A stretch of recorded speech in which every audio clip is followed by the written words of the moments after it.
Senator Ted Cruz is pushing for Congress to support a bill called the Justice for Jocelyn Act. The bill is named after a 12-year-old Houston girl who prosecutors say was murdered by two undocumented immigrants from Venezuela. Joining me now is U.S. Senator Ted Cruz. Senator, great to see you. Thank you so much for joining us. I want to jump right in here. What compelled you to get involved and work with the Nungaray family to create this act, and what will it do? Well, listen, there is no greater public safety threat we're facing right now than the open borders we've had for the last 4 years.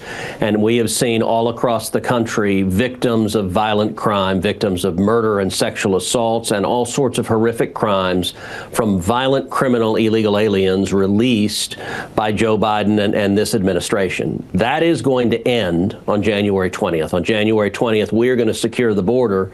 But if you look at the victims, none was more tragic than Jocelyn Nungary right here in Houston. Jocelyn, beautiful 12-year-old girl, violently raped and murdered by two illegal aliens, violent criminals who were apprehended and released immediately by Joe Biden and this administration. And they came directly to Houston.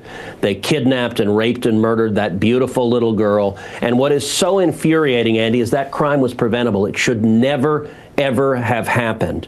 All the Biden administration had to do was follow the law and keep those two Venezuelan gang members in detention, not release them, and Jocelyn would still be alive. And so the Justice for Jocelyn Act mandates that when illegal aliens are apprehended, that they be kept in detention as long as there are bed facilities that are open. There were thousands of open beds in detention facilities, and yet the Biden administration decided to release these two violent criminals. And so today I'm reintroducing the Justice for Jocelyn Act to make it a legal requirement that illegal aliens be held in detention and not released, to protect the next little girl, the next little boy, and to prevent them from tragically becoming yet another victim of violent crime.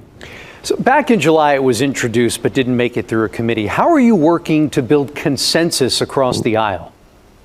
Well, look, I will say it didn't get a vote because the Democrats controlled the Senate, and that meant in the Senate Judiciary Committee, Dick Durbin was the chairman of the Judiciary Committee. He would not allow a vote. Chuck Schumer was the majority leader. He would not allow a vote. And the position of Democrats in the previous Congress is they supported Joe Biden's open borders across the board. Now, this is a new Congress. We now have a Republican majority in the House, a Republican majority in the Senate, and obviously a Republican president who will be sworn in on January 20th. And if you look at the election results, I think the election results were overwhelming, and there is a clear mandate from the American people. And there's no mandate clearer than to secure the border and get it done now. And so I am pressing hard to get a vote on the floor of the Senate. And I'm hopeful that some of my Democrat colleagues who have reflexively voted against common sense legislation to protect Americans from violent crime, I'm hopeful that they will change their mind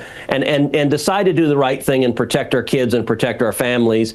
That is certainly my hope, and I think we're going to get a vote on it, and I hope we can get it passed.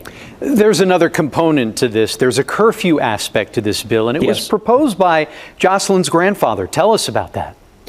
Well, that's right. So I've sat down and spent quite a bit of time with Jocelyn's mom, Alexis, and with Jocelyn's grandfather, Kelvin, and the tragedy, they experienced something no human being should ever have to endure. Losing a child, I think, is the worst pain anyone can possibly go through. And even worse is to lose a child in the manner in which Jocelyn was taken. And I will say Alexis, Jocelyn's mom, is a young woman with incredible courage who has used her heartbreak and agony and pain. She has channeled it into fighting to fix this problem, to secure the border, fighting to pass the Justice for Jocelyn Act. And as we were sitting there in their living room talking, Kelvin, Jocelyn's grandfather, suggested one provision is if all the bed space is occupied and there is no other alternative other than releasing some people who are detained, this mandates that they have ankle bracelets and continuous GPS monitoring, and it mandates also a curfew at night so that they cannot be out at midnight, which is when Jocelyn was killed. And Kelvin made the point that it doesn't always happen. These crimes don't always happen late at night, but the vast majority of them do. And so that's one of the aspects of this bill as well that came from Jocelyn's grandfather. The family has turned their heartache into action. In past interviews, Jocelyn's mom had expressed concern that her daughter would be forgotten after the election. This bill shows the fight for justice for Jocelyn is still very much alive. Is that an accurate statement? That is a very accurate statement, and I'm going to continue fighting until we get this passed and signed into law, and I'm going to continue fighting until the border is secured and we're able to protect our families. We have lost too many loved ones to violent crime, particularly you look at Venezuelan gang members where you have murderers and rapists and child molesters that are being released. And every single day we're seeing another American victim of violent crime from the open borders we have. On top of that, we have an enormous risk of terrorism. I think today we have a greater risk of a major terrorist attack than any time since September 11th.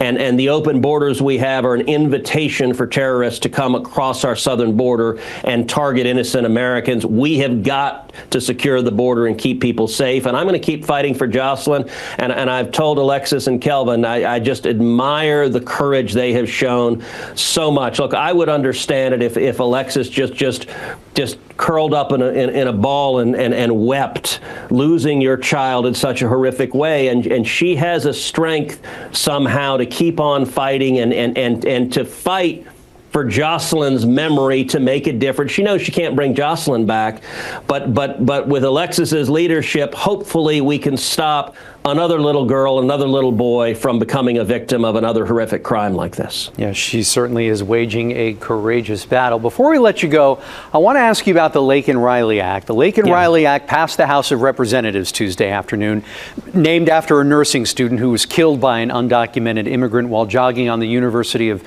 Georgia's campus. So how is what you're trying to accomplish different?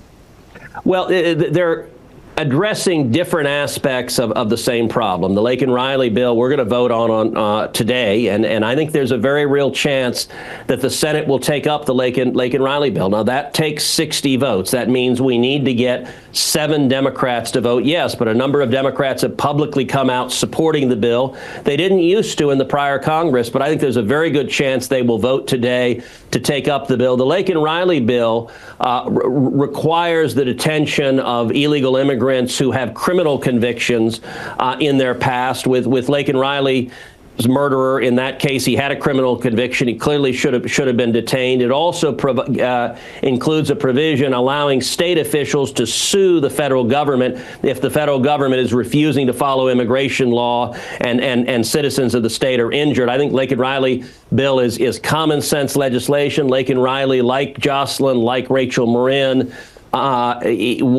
should never have been a victim of violence.